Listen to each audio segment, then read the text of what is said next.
हम करेंगे हर मजलूम की हिमायत। अस्सलाम वालेकुम, मैं हूँ हुरैन फातिमा और आप देख रहे हैं हिमायती न्यूज HD चैनल। नजर डालते हैं आज की अहम खबरों पर। रोजनामा हिमायती न्यूज। शहीद उस्मान अफरीदी केस मलीर अदालत में हम पेशरफ्त। मुल्ज़मान के जिस्मानी रिमांड में 3 दिन की तोसी।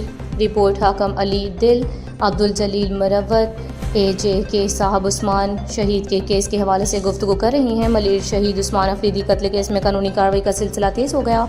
गुज़श्ता रोज़ मलीर की मुकामी अदालत में केस की समाअत के दौरान अहम पेशरफ्त सामने आई है, जहां अदालत ने पुलिस की इस्तदा पर मुल्ज़मान के जिस्मानी रिमांड में मजीद 3 दिन की तोसी कर दी। समाअत के दौरान मुद्दई मुकदमा के वकील बैरिस्टर अब्दुल जलील खान मरवत ने अदालत के रूबरू भरपूर दलाइल दिए। बैरिस्टर मरवत ने मौक़िफ़ इख्तियार किया कि तफ्तीशी इदारों को शवाहद की बेहतर अंदाज में जमा आवरी, मफरूर मुल्ज़मान की गिरफ्तारी, CCTV फुटेज और दीगर तकनीकी मराहल मुकम्मल करने के लिए मजीद वक्त दरकार है। इन्होंने अदालत से इस्तदा की कि IO तफ्तीशी ऑफिसर को मुनासिब वक्त दिया जाए ताकि केस के तमाम पहलुओं पर मुकम्मल और मौसर तफ्तीश को यकीनी बनाया जा सके।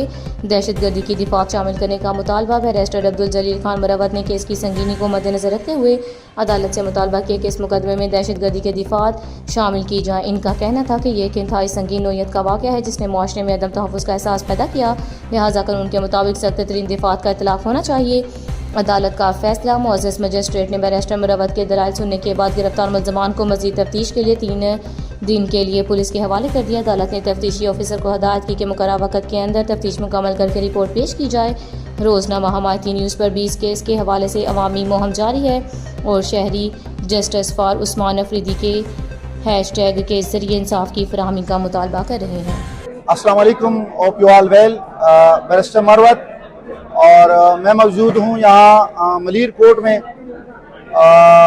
उस्मान अफरीदी शहीद के वालिद साहब भी मेरे साथ मौजूद है, इनके भाई रिश्तेदार और इनके दोस्त भी यहाँ मौजूद है। हम आए थे, आज मुल्ज़मान को पेश किया गया 8 नंबर जेम मलीर कोर्ट में, और इसमें हमने अदालत से रिक्वेस्ट की कि आप हमें इसका मुल्ज़मान का पुलिस कस्टडी दें ताकि मज़ीद तफ्तीश करे, एविडेंस कलेक्ट हो और इस केस को बेहतर से बेहतरीन बनाएं ताकि जो मुल्ज़मान हैं उनको एंड में कैफर किरदार तक पहुंचाया जा सके। और अल्लाह का शुक्र है, आज हमें फिर से 3 दिन का रिमांड हमें दे दिया गया है और इसमें हम कोशिश करेंगे कि हम पुलिस की हेल्प करें, पुलिस को असिस्ट करें। ये केस यकीनन टेररिज्म का केस है, दहशतगर्दी का केस है।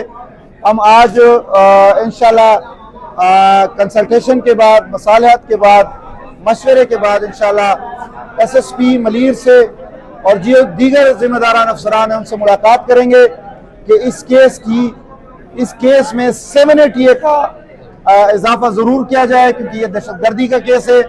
इससे यकीनन एक नौजवान जो रिस्क के हलाल के लिए घर से निकला था अपनी गाड़ी में, और उनको जिस तरह अगवा किया गया, जिस तरह उनकी लाश को मसख किया गया, जलाया गया तेजाब के साथ, और फिर नूरियाबाद में फेंका गया, और फिर उनकी गाड़ी अब सांगड़ से रिकवर हो गई और दीगर बहुत सारी चीज़ें। लेकिन यहाँ पे बहुत सारे छोटे छोटे मुकदमात में जो मामूली से पुलिस इनकाउंटर होते हैं उनमें भी 780A का दफ़ा ज़रूर लगता है। लेकिन इस अहम केस में जो इतना बड़ा जुल्म किया गया है कि एक केस में इतनी बड़ी तादाद में कराची शहर में, और ख़ासकर जो मजदूर बरादरी है, जो ड्राइवर बरादरी है, जो अपनी गाड़ियां लेके उन पे हक हलाल रिज़्क़ कमाते हैं, उनमें खौफ आरास फैला है, सिटीज़न में एट लार्ज खौफ आरास फैला है। तो इसमें 780A का दफ़ा ज़रूर लगना चाहिए। इंशाल्लाह हमारी कोशिश है कि हम आला अफसरान से मुलाकात करें और उनको बताएं, समझाएं कि इसमें 780A का दफ़ा लगाना है। अगर वो नहीं लगाते तो हम इंशाल्लाह हाई कोर्ट और सुप्रीम कोर्ट तक ज़रूर जाएंगे और इसमें 780A का दफ़ा ज़रूर लगवाएंगे इंशाल्लाह। अब मेरे साथ इनके वालिद साहब भी मौजूद है, वो भी अगर कुछ कहना चाहें तो वो भी कह सकते हैं। अस्सलाम वालेकुम, मैं सब लोगों का बहुत शुक्रिया अदा कर रहा हूँ, ज़्यादातर वकील साहब का, सदर साहब का बहुत मशकूर हूँ। और मेरा बेटे के साथ बहुत जुल्म हुआ है और ये इतना लोग मेरा साथ खड़े हैं, ये वकील साहब मर सकते हैं, मेरा जुल्म के खिलाफ खड़े हैं। और कोई बात है, मेरे बेटे के साथ बहुत जुल्म हुआ है, ज्यादती हुआ है, तेजाब से जलाया, गोली मारा है, उसका पैर काटा है, उसका गाड़ी अगवा हुआ है। मैं सबको ये अपील कर रहा हूँ कि मेरे साथ, मैं मजलूम हूँ और मजलूम के साथ खड़ा होना चाहिए। इंशाल्लाह हम आपके साथ हैं, हम आपके साथ हैं। बाखबर रहिए हर जगह हर वक्त, जानिए मुल्की और गैर मुल्की हालात व वाक़यात यकीन के साथ।